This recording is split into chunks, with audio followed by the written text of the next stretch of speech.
Olá a todos e muito obrigado por estarem desse lado. Fui convidado para falar sobre a saúde e que futuro queremos construir pela doutora Paula Mota no âmbito do Fórum Europeu de Saúde e Epigenética. E a questão fundamental é essa mesmo. Que futuro queremos construir? Vivemos um momento em que a questão assume ainda mais importância porque não são só os diferentes sistemas de saúde que estão a ser testados, se calhar até, em primeiro lugar, a comunicação em saúde. Durante os últimos, 2, 3 meses, fartámos-nos de ouvir falar de modelos, a nova palavra-chave. Em particular, na Europa, o modelo do Imperial College era e é referido como referência para a tomada de decisão política sobre a ação de cada país no combate ao vírus. E não digo que fosse a referência para todos, que não era, mas influenciava a decisão de todos, talvez com exceção da Suécia. Em Portugal, sem esse modelo, também tivemos matemáticos modeladores, entre aspas, como vimos num artigo publicado no Observador, que nos apresentava um modelo matemático que previa mais mortos que habitantes. Ora, não desvalorizando os modelos, nenhum, absolutamente nenhum, provou estar certo.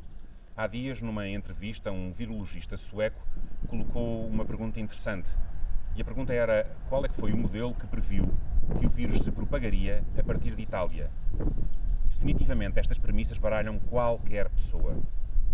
E depois a informação que nos chega via televisão, rádio e jornais é de tal maneira negativa que às vezes teme mais pela nossa sanidade mental do que pela influência que o vírus possa ter na nossa saúde, nunca descurando a gravidade da situação, naturalmente. E digo porque o que hoje estamos a assistir é uma torrente de informação tal que parece, às vezes, mais importante ser primeiro do que estar certo. Não se questionam coisas como o que foi escrito no Observador e, simplesmente, aceitam-se premissas que, à partida, sabemos estão completamente erradas. Ora, a comunicação em saúde, idealmente, não se deveria sujeitar a este tipo de tratamento, mas antes concentrar-se nos interesses das populações que são quem dela precisa de facto e a quem ela serve. Esta época particular que vivemos tem trazido à tona o melhor de muitos de nós, mas é preciso mais para que os melhores sejam muitos mais também. As sucessivas confusões, e mais uma vez confusões entre aspas, que nos têm chegado, mascaradas também entre aspas, de informação, têm contribuído muito pouco para uma boa comunicação em saúde. A título de exemplo, e prometo que será o único que darei durante esta minha intervenção, quero falar das máscaras. É uma espécie de paradigma, é o exemplo do que não se deve fazer em termos de comunicação. No início desta crise, muito se falou delas e da sua utilidade. Numa primeira fase, não havia necessidade de as usar. Numa segunda fase, só quem manifestasse sintomas, etc., as deveria usar. E, aparentemente, numa terceira fase, que é aquela em que estamos hoje, todos vamos ter que as usar. Ora, este facto motiva-nos uma pergunta, que é porquê? Se no início não deveriam ser usadas, e se numa segunda fase só quem tinha sintomas as devia usar, porquê é que agora todos as devemos usar se estamos na fase descendente da curva? Quer dizer, que sentido é que isto faz? A pergunta é pertinente e merece resposta. E a resposta é que deveríamos ter usado sempre, e não só agora. Este é o facto. Deveria ter sido muito melhor comunicado. Repare-se no que se passou nos países asiáticos. Portanto, percebendo a opção da DGS, valia mais a pena terem sido claros logo de início, apesar de não existirem máscaras para todos, e dando-nos alternativas que mitigassem a ausência delas. A opção é compreensível, mas dificilmente aceitável. Por outro lado, quando a doutora Graça Freitas fala da falsa sensação de segurança que as máscaras nos transmitem, tem igualmente razão. Basta vermos as pessoas de máscaras a levar constantemente as mãos à cara e à máscara, retirando praticamente todo e qualquer efeito que esta tenha de proteção. Uma campanha de sensibilização em relação ao uso e à forma correta de usar as máscaras era capaz de ter resolvido este problema, mas não foi feita. Este epifenómeno resulta da falta de informação clara transmitida pela DGS às populações. E digo clara porque há dias, na gravação do podcast do Hospital de São Luís, entrevistava o professor José Miguel Azevedo Pereira, da Faculdade de Farmácia. E às 2x3 estávamos nós também a falar sobre máscaras.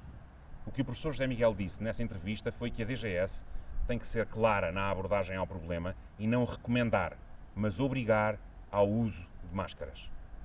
É irrelevante se o professor tinha ou não razão no comentário, mas o que mais impressão me fez foi notar que estava preocupado pela falta de clareza. Ora, essa falta de clareza é a antítese do que se devia estar a passar nesta altura. Mas não é só nesta altura. Em todas as alturas a comunicação tem que ser clara e tem que ser dirigida ao público em geral, e com isto quero dizer que tem que ser inteligível, compreendida por todos. Todos temos que ter a capacidade de entender a mensagem, sejamos nós entendidos ou não no tema. A comunicação em saúde não é feita para médicos, lembrem-se disso. É feita para aqueles que não sabem nada de medicina. Tem obrigatoriamente que ser traduzida, entre aspas, obviamente, para que todos a possamos entender de forma clara, absolutamente clara. Este período pode e deve ser uma espécie de rampa de lançamento para uma melhor comunicação. Até agora falámos da doença. Não sei se já repararam que muito ou quase nada se fala de prevenção. Voltando um pouco atrás, nas entrevistas que já fiz para o podcast do Hospital São Luís, uma das críticas mais recorrentes que ouço tem a ver com o confinamento. Já tive a oportunidade de falar com investigadores, médicos, nutricionistas, etc. Auxiliares de todos, sem exceção, me falaram da necessidade de apanhar sol. Mas falam também de alimentação, de suplementação e que mais? O que é que nós ouvimos nas notícias? Mortos, mortos e mortos. Só. Praticamente não se ouve falar dos cuidados que devemos ter para que o nosso sistema imunitário esteja melhor preparado para combater o vírus. Não ouvimos falar de vitaminas, de alimentação, de hábitos menos sedentários. Ouvimos falar de mortos, grupos de risco, dos riscos de contágio, mas zero de reforço do sistema imunitário. Se olharmos para a comunicação como mais uma ferramenta de prevenção, creio que começaremos a trilhar um caminho mais certo, mais sustentável e menos propenso a crises. Queira isso dizer o que quer que seja. Há relativamente pouco tempo, no Hospital São Luís, inaugurámos a Unidade de Saúde Preventiva e Epigenética, dirigida pela doutora Paula Mota. Fomos o primeiro hospital a criar uma unidade deste tipo em Portugal.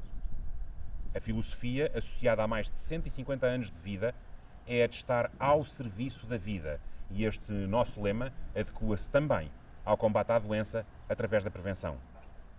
O nosso foco, e o de todos, deveria estar centrado na prevenção, e a prevenção tem muitas faces.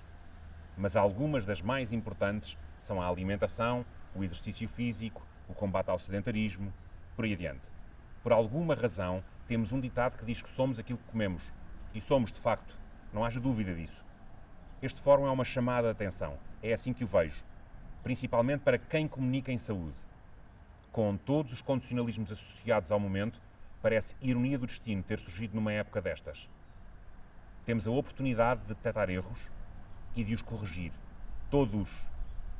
Esta má tempestade perfeita trouxe para a linha da frente a prevenção. Reparem que se não tiverem tensão arterial alta, se não forem obesos, se não tiverem problemas cardíacos, se não forem diabéticos, a probabilidade de o SARS-CoV-2 vos fazer alguma coisa é muitíssimo reduzida. Salvo uma exceção, a pergunta que eu vos faço é como é que evitamos tudo isto que referi? Com prevenção.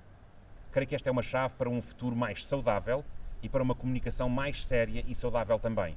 Não quero com isto dizer que se varra o lixo para debaixo do tapete, como se ele não existisse. Não quero nada disso. Os problemas existem e têm que ser encarados de frente, em particular no que à comunicação em saúde diz respeito.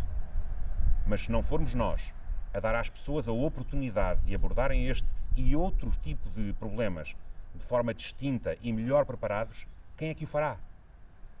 Quero acreditar que a palavra de ordem é aquela que sempre deveria ter sido, que é a prevenção. Esta é a oportunidade para nos juntarmos todos e trabalharmos nesse sentido. Nas escolas, nas nossas casas, através da DGS, através da comunicação. Repare na evolução. Se hoje for ao site da DGS, já encontra lá as recomendações da Ordem dos Nutricionistas no que concerne a uma alimentação mais saudável. Interessante que foi preciso uma pandemia para se constatar um facto. Por tudo isto, e pelo mais que ficou por dizer, proponho que façamos, a partir de agora, uma comunicação sempre e mais preventiva. Ou não vos quero amassar mais, repito o agradecimento à doutora Paula Mota e ao Hospital São Luís pela oportunidade que me deram de participar no Fórum Europeu de Saúde e Epigenética. Muito obrigado a todos e previnam-se. Lembrem-se, prevenção. Obrigado e até breve.